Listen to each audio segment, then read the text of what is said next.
এপিসোডের শুরুতে ব্যাকহো বলে, তোমাকে সাহায্য করার জন্য আমি কোন কাজ করব। মিকং তখন তাকে কিছু কাজ করতে দেয়। কাজ শেষে তারা গরম পানিতে গোসল করতে আসে। মিকং প্রথমে ব্যাকহোকে গোসল করতে বলে, তবে ব্যাকহো আগে গোসল করবে না। সে বলে লেডিজ ফার্স্ট। মিকংও আগে গোসল করতে চায় না। পরে তারা এ বিষয়ে ঝগড়া করতে থাকে। মিকং তখন ব্যাকহোর কাছে যেতে থাকে। এসব দেখে ব্যাকহো বলে, তুমি কি করতে চাচ্ছ? মিকং বলে, আসো দুজনে একসাথে গোসল করি। কথাটা শুনে ব্যাকহো বলে, ঠিক আছে, প্রথমে আমি গোসল করব। ব্যাকহো পরে গোসল করতে যেতে থাকে।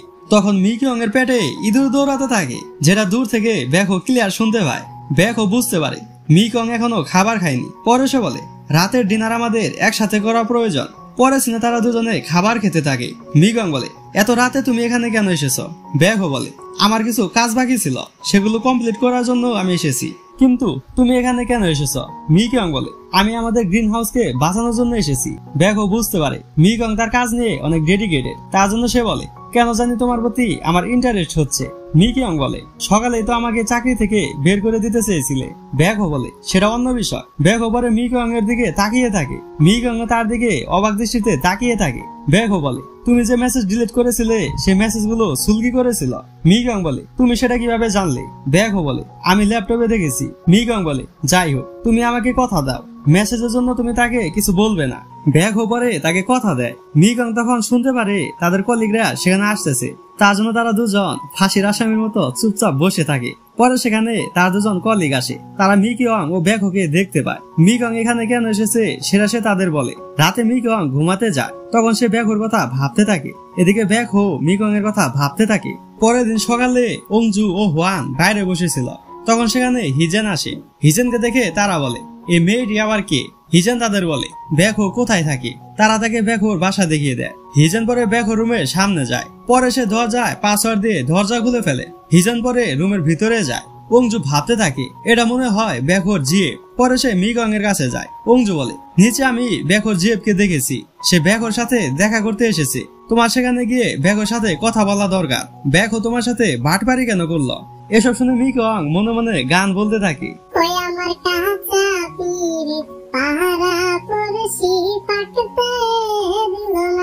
কিন্তু মিকং অঞ্জুকে সেটা বুঝতে দেয় না। সে বলে, ব্যাকহোর সাথে আমার কোনো সম্পর্ক নেই। এটা বলে সে চলে যায়।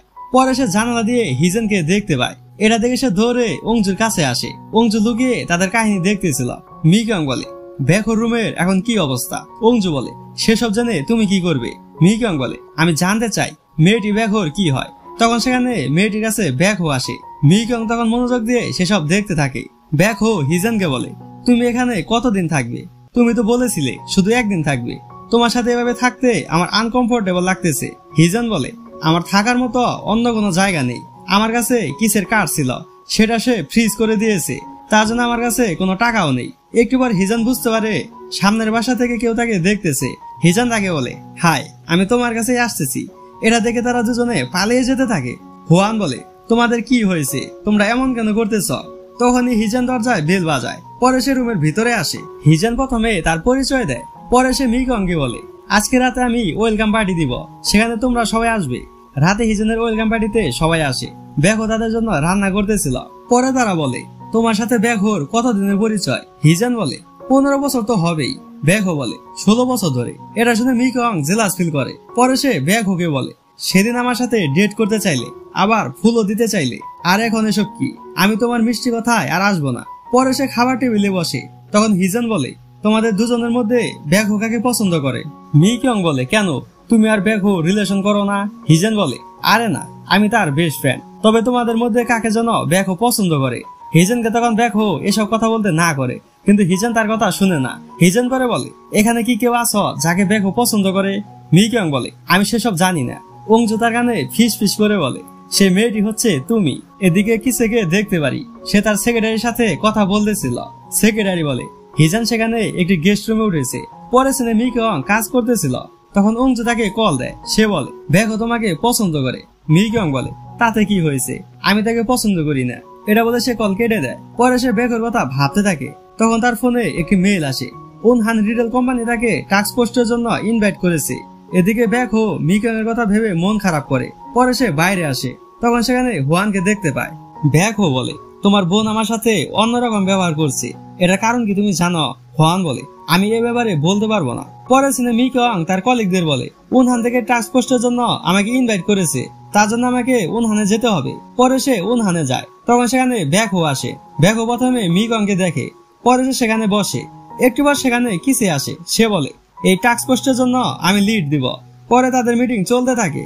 মিটিং শেষে মিকং বাইরে আসে, তার সাথে কথা বলতে কিসে আসে। তারা দুজন এমন ভাবে কথা বলে যেন একে অপরকে কোনোদিন দেখেইনি। কিসে বলে, আপনি আমার অফিসে আসেন, আপনার সাথে কিছু কথা আছে। মিকং পরে তার অফিসে যায়। সে বলে, তুমি এসব কেন করতেছ? কিসে বলে, তোমাকে চাকরি থেকে বের করে দেওয়া হবে, তার জন্য আমি তোমাকে সাহায্য করতে চাই। মিকং বলে, আমাকে তোমার সাহায্য করতে হবে না। কিসে বলে, এখন পর্যন্ত আমি তোমার জন্য কিছুই করতে পারিনি, তোমাকে দেখে আমার দয়া হয়। এটা শুনে মিকং এর প্রচুর রাগ ওঠে, তার জন্য সে তাকে জুতা খুলে মারতে যায়। তবে গাইস, একটি কথা কিন্তু মানতেই হবে, ড্রামাটিতে মিকং এর রাগ একটু বেশি দেখানো হয়েছে, যদিও আমার এরকম মেয়ে পছন্দ। যাই হোক, তখন সেখানে ব্যাকহো আসতে থাকে, তার জন্য তারা দুজন চুপচাপ বসে থাকে। ব্যাকহো মিকংকে বলে, তুমি এখানে কি করতেছ? মিকং বলে, আমি ল্যাবের ব্যাপারে কথা বলতে এসেছি। ব্যাকহো বলে, ল্যাবের দায়িত্বে আমি আছি, ল্যাবের ব্যাপারে কিছু বলতে চাইলে সবার আগে আমাকে বলবে।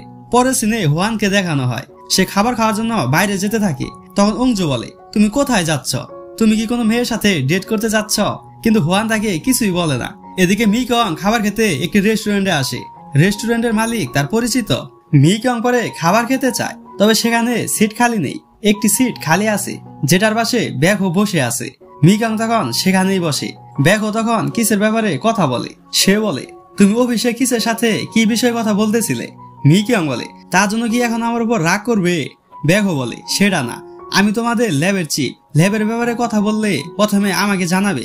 মিকং বলে, আচ্ছা, আজকের পর থেকে আমি তোমার কথা শুনবো, আমার ঠোঁট শুধু তোমার অনুমতি নিয়ে কথা বলবে। এটা শুনে সবাই তাদের দিকে তাকিয়ে থাকে। ব্যাকহো বলে, আমার খাওয়া শেষ, আমি চলে গেলাম। এটা বলে সে চলে যেতে থাকে। মিকং বলে, এসবের পরে তুমি চলে গেলে সবার সামনে আমি একা কিভাবে থাকবো? ব্যাকহো তার কোনো কথা না শুনে চলে যায়। রাতে মিকং একটি রেস্টুরেন্টে সুলগি ও সিওনহির সাথে দেখা করতে আসে। তারা মিকংকে বিদায় জানিয়ে একটি গিফট দেয়। এসব দেখে তারা তিনজনই কাঁদতে থাকে। এদিকে ব্যাকহো বাসায় শুয়ে আছে। তখন সে পাখির শব্দ এবং বাঁশির আওয়াজ শুনতে পায়। তাদের শব্দে সে ঘুমাতে পারে না। সকালে মিকং না খেয়ে অফিসে যেতে থাকে। অংজু তাকে খাবার খেতে বলে, কিন্তু মিকং না খেয়েই ডিউটিতে যেতে থাকে। তখন সে ব্যাকহো আর হোয়ানকে দেখতে পায়, তারা দুজনে কথা বলতেছিল। ব্যাকহো বলে, রাতে বাঁশি কে বাজিয়েছে? হোয়ান পরে সেটা বলতে যায়, তখন মিকং তাকে সেটা বলতে দেয় না। সে হোয়ানের পায়ে আঘাত করে। পরে সে ব্যাকহোকে বলে, তোমার পিছে মনে হয় ভূত লেগেছে, কারণ তুমি সবার সাথেই বাজে ব্যবহার করো। ব্যাকহো পরে অফিসে আসে, সেখানেও সে সেই শব্দ শুনতে পায়। তখন সে নিচে লাল কিছু দেখতে পায়। সেটার পিছু করতে করতে সে দরজার কাছে যায়। পরে সে যখনই দরজা খুলে, তখনই গ্রামের মহিলারা তাকে ভয় দেখায়। ব্যাকহো তাদের এভাবে দেখে প্রচুর ভয় পায়। পরে সে বলে, তোমরা এখানে কেন এসেছ? তারা বলে, আমরা তোমাকে হাই বলতে এসেছি। একটু পর গ্রামের মহিলারা কথা বলতেছিল।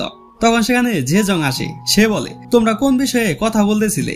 তখন আমরা জানতে পারি, রাতে যখন ব্যাকহো অফিসে ছিল না, তখন তারা ব্যাকহোর লাক্সারি রুমে মজা করতে আসে। সেখানে গ্রামের মহিলাটি লেল পালিশ লাগাতেছিল। হঠাৎ করে সে নিচে পড়ে যায়, তার জন্য ব্যাকহোর চেয়ারটি ভেঙে যায়। জেজং বলে, তাতে কি হয়েছে, নতুন আরেকটি কিনে দিবে। হিডং বলে, চেয়ারটির মূল্য অনেক। পরে সে চেয়ারের দাম বলে। চেয়ারের দাম শুনে জেজং পালিয়ে যায়। রাতে ব্যাকহো বাসায় যেতে থাকে। তখন সে আবার সেই শব্দ শুনতে পায়। এটা শুনে বেচারা ভয় পেয়ে যায়। তার জন্য সে তাড়াতাড়ি করে চলে যায়। রাস্তায় তার গাড়ির সামনে একটি পোস্টার পড়ে, যেটা একটি বাদ্যযন্ত্রের ছিল। পরে শুনে মিকং, অংজু ও হোয়ানকে দেখতে পারি। তারা সেখানে বাদ্যযন্ত্রের আওয়াজ শুনতে পায়। পরে তারা বাদ্যযন্ত্রের শব্দ শুনে একটি জায়গায় যায়। মিকং সেখানে ব্যাকহোকে দেখতে পায়। সে বলে, তুমি এখানে কি করতেছ? ব্যাকহো ভয়ে ভয়ে বলে, আমি অন্যরকম শব্দ শুনতে পাচ্ছি, হয়তো এটা কোনো ভূতের শব্দ। মিকং বলে, বুদ্ধুরাম, সেটা ভূতের শব্দ না, পাখির শব্দ। মিকং তখন তার মোবাইলে সেটি বাজাতে থাকে। মিকং ব্যাকহোকে ভয় দেখানোর জন্য এসব করেছে। এসব শুনে ব্যাকহোর প্রচুর রাগ ওঠে। মিকং তাকে অনেকবার সরি বলে, তবে ব্যাকহো তাকে ক্ষমা করে না। সে বলে, এখন থেকে সরি বলার অভ্যাস করো। কথাটা মিকং এর মাথার উপর দিয়ে যায়। পরের দিন সকালে ব্যাকহো ডিউটিতে যাওয়ার জন্য বেরিয়ে আসে। তখন সে একটি গিফট দেখতে পায়, যেখানে মিকং তাকে সরি লিখে আপেল গিফট করেছে। একটি বার মিকং রুম থেকে বেরিয়ে আসে। তখন তার সামনে আপেলের কিছু টুকরো ছিল, যেগুলো ব্যাকহো স্টাইল করে পাঠিয়েছে। এভাবেই অনেকদিন মিকং ব্যাকহোর কাছে ক্ষমা চায়। একদিন মিকং ব্যাকহোর গাড়ি পরিষ্কার করতেছিল। তখন ব্যাকহো মিকং এর গাড়ি পরিষ্কার করতে থাকে। দুজনে তখন অনেক মজা করতে থাকে। দূর থেকে তাদের হোয়ান ও অংজু দেখতেছিল। অংজু বলে তাদের পীড়িতের গাড়ি তো দৌড়াতে শুরু করেছে। পরে সিনে সিয়ন ও কিসেকে দেখতে পারি। সিয়ন বলে তুমি হিজেনের কার্ডটি ফ্রিজ কেন করেছ? কিসে বলে আমাদের ডিভোর্সের আগে আমি তাকে সেই কার্ডটি দিয়েছিলাম, সে এখনো সেটা ব্যবহার করতেছে। কতটা নির্লজ্জ, তার জন্য আমি কার্ডটি ফ্রিজ করে দিয়েছি। সিয়ন বলে তোমার পরিবর্তে যদি ব্যাকোর সাথে হিজেনের বিয়ে হতো তাহলে কত ভালো হতো। সিয়ন তখন ব্যাকো কোথায় থাকে সেটা বলে দেয়। কিসের তখন মনে পড়ে তার সেক্রেটারি তাকে বলেছিল ব্যাকো যেখানে আছে সে জায়গায় হিজেনও আছে। তার মানে ঢাল মে কুছ কালা হে। পরে সিনে অংজু ও মিগনকে দেখতে পারি। তারা দুজনের রুমে রিল্যাক্স করতেছিল। তখন দরজায় কলিং বেল বাজে। দরজার বাইরে থেকে কিসে বলে হিজেন আমি জানি তুমি এখানেই আছো, দরজা খুলে বেরিয়ে আসো। তখন দরজা খুলে মিগন বেরিয়ে আসে। ভাতিজা এবার ঠেলা সামলাও। কিছু তাকে দেখে অবাক হয়ে যায়।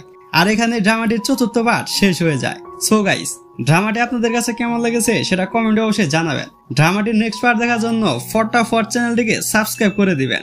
দেখা হবে ড্রামাটির নেক্সট পার্টে। সে পর্যন্ত টাটা।